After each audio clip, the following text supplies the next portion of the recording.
I am S.K. Mishra and I welcome you to the Sharp Career. शादी एक ऐसा लड्डू माना जाता है जो खाए वो पछताए, जो ना खाए वो भी पछताए। शादी मैंने 4 अंग्रेजी दिए हैं इसकी।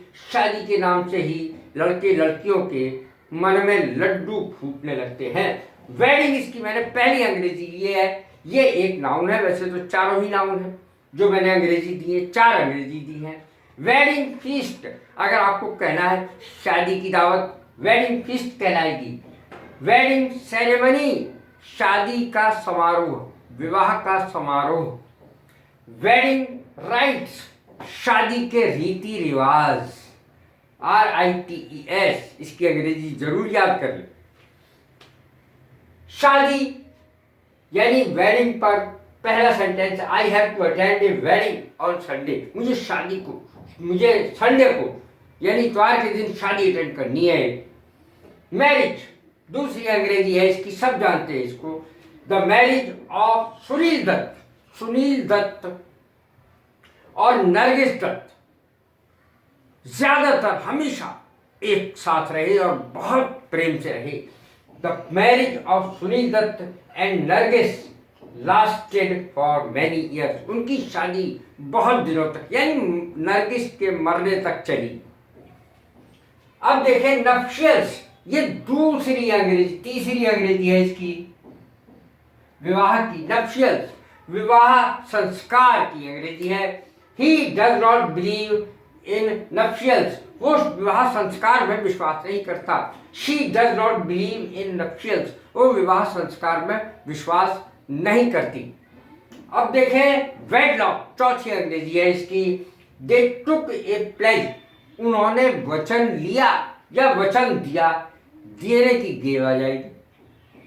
दे टुक ए प्लेज, वचन दिया, जैसे फेरों के वक्त वचन दिए जाते हैं उसके लिए कहा गया है दे टुक ए प्लेज इन देयर वेडलॉक। शादी के समय उन्होंने वचन लिया, प्रतिज्ञा की। अब देखें शादी के लायक, आपने बहुत चीज सकते, उसकी लड़की शादी के लायक हो गई है, उसका लड़का शादी के लायक हो गया है।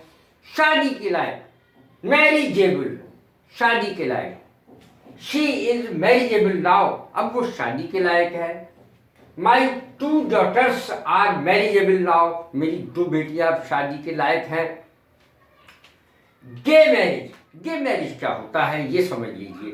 समलैंगिक विवाह को कहते हैं।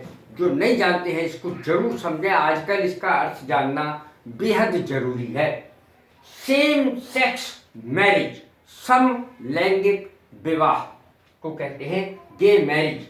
Gay marriage is legal now, अब वैधानिक है गे मैरिज। समलैंगिक विवाह अब वैधानिक है, और यदि आपको कहना है कि अवैधानिक है तो इलीगल कह दीजिए।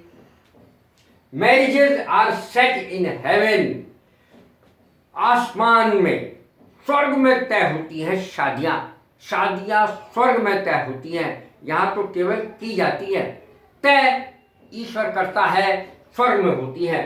शादी का दलाल किसे कहेंगे? जो शादी तय करवाता है, बिचौलिया। मैरिज ब्रोकर कहलाता है, ये एक नाउन है। अब एक शादी करने वाला और बहुत सारी शादियां करने वाला, उसकी अंग्रेजी क्या हुई? देखें मोनोगैमिस्ट, एक शादी करने वाला, एक विवाहवादी। पॉलीगैमिस्ट, बहुत सारी शादियां करने वाला यानी एक से अधिक शादियां करने वाला पॉलीगैमिस्ट कहलाता है। ही इज ए मोनोगैमिस्ट, वह एक शादीवादी है, अर्थात एक शादी हुई है उसकी, एक शादी करने में विश्वास करता है। ही इज ए पॉलीगैमिस्ट, वो कई शादियां करने में विश्वास करता है। कैसी लगी है मेरी वीडियो? लाइक करें, शेयर करें, सब्सक्राइब करें और ब्लेस।